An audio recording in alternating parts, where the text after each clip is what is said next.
All right, 1970 Chevelle SS 396.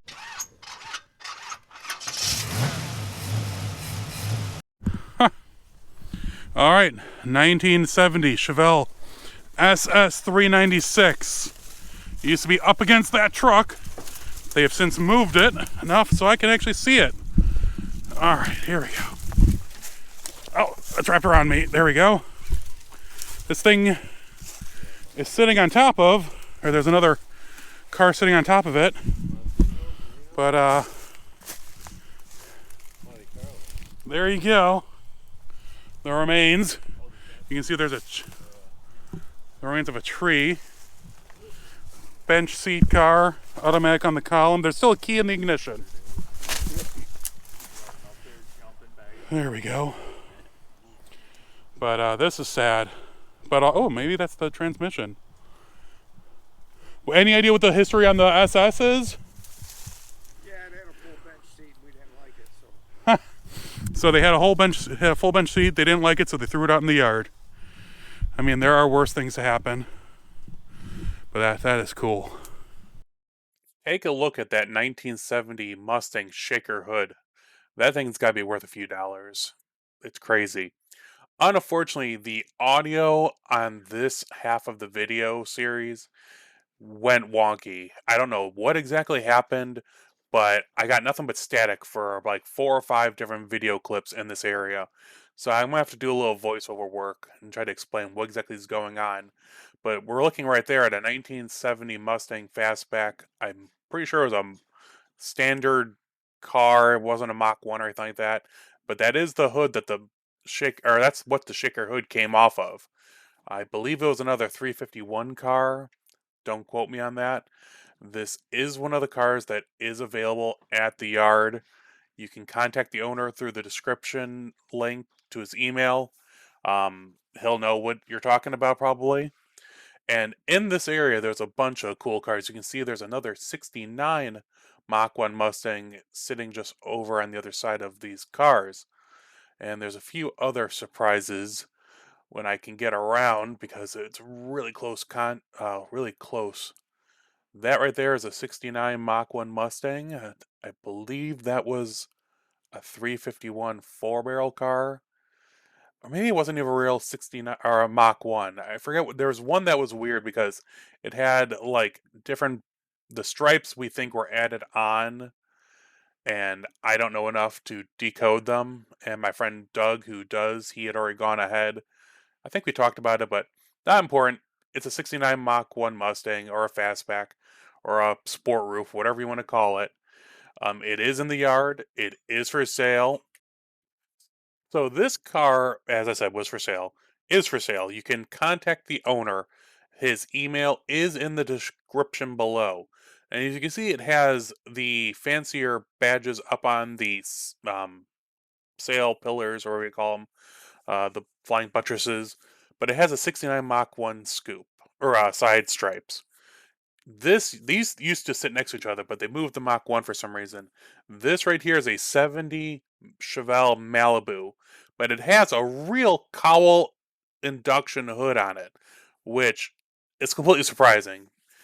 Because we ran the numbers and it is just like a 350 Malibu that someone stuck a real cowl induction hood on it and did stripes to make it look like a real SS, but definitely isn't one, which was really cool. I mean, people, did all kinds of cool stuff to their cars with junkyard parts.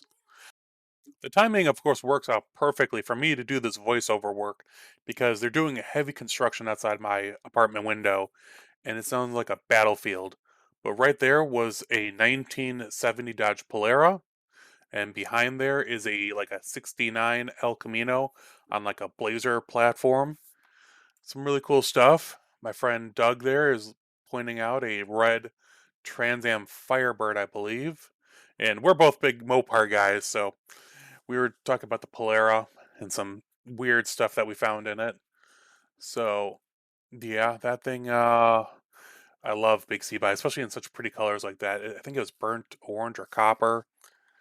Oh, there's the Firebird, and there's a Oldsmobile Cutlass, as well as right in front there is a 1965 Dodge Coronet that someone had dropped in a 340.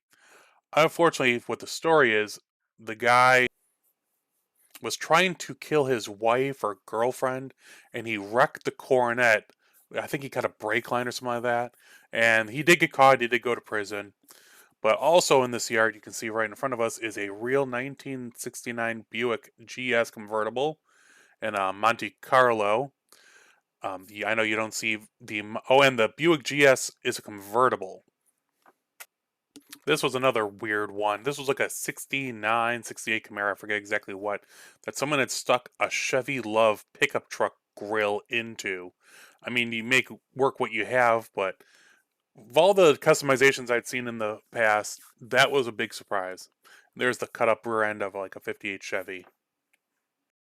Walking through this part of the yard was definitely one of the highlights. The quantity and quality of the cars was definitely not to be missed. From the 69 Mach 1 Mustangs to the 70 Chevelle SS to the El Camino on the 4x4 chassis.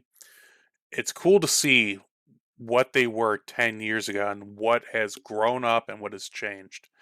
And it's really nice to see that things have changed. Cars are being sold, stuff is moving around. So this isn't just a yard that's being left to rot. I mean, yes, that is what happened. It is a junkyard, but it's so cool that the owners have finally decided to let stuff go. And the fact that there's still cool parts in there. Shaker hoods, cowl induction hood, 69 Mach 1 Mustangs. I mean, there's, like I said, there's Chevelles, there's Coronets, Poleras. You never know what you're going to find in here. And even though I've been there now 3 times, I still didn't get to see it all, especially since I ran out of light on this last trip. That right there is the wrecked Coronet. You can see how bad it is, and the whatever the car was next to it. But the cool thing is, finally, even though they might not be project cars, like someone can restore them, they still are good part sources. They have plenty of parts on them for people to use, and if they want to restore it, then they can by all means. Hey everyone. Okay, so a little bit different. I'm in Wisconsin, heading home from the Belvedere Mopar happening, and on the way there, I had to take a detour because of some construction. But first, so that's part of the story. I'll show you in a second. But I accidentally deleted all my pictures and videos from today that were on my cell phone, and then included my outro for this video because I didn't back it up because I'm traveling, yada yada yada. So I'm like, I have to shoot something new. So on the way to Belvedere, I had to take a detour, and on the way to the barbecue to the place, I ended up driving through Allen Grove, Wisconsin. And I'm like, okay. You're like, okay, what's so special about that? And I'm like, well, okay, well, there's a place called the Boar's Nest. I'm like, oh, isn't that quaint? You know, it was either predates the Dukes of Hazzard or it's after. And then you see that coming out of the roof.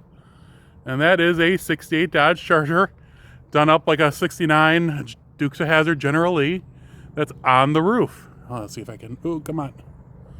Yeah, there we go. So I don't know a lot of history about this place, but definitely was a surprise to see that when I came around the corner. And we're not in it's pretty rural Wisconsin. It's in southern Wisconsin, northern Illinois area. It's right on the border. I think this is actually State Town Line Road or something like that. Had a burger here, it was pretty good. But yeah, I hope you enjoyed I don't know why my gimbal gets weird sometimes. I hope you guys enjoyed the video from my friend's yard. It definitely was a lot of fun. There's a few more coming up. I know, sorry about the audio issues. Nothing I can do about that when it gets all wonky and I can't see it until I get home. So, I'm about to head home after the Belvedere show, and yeah. Hope everyone had a nice weekend. I'll see you guys all soon. Stay safe.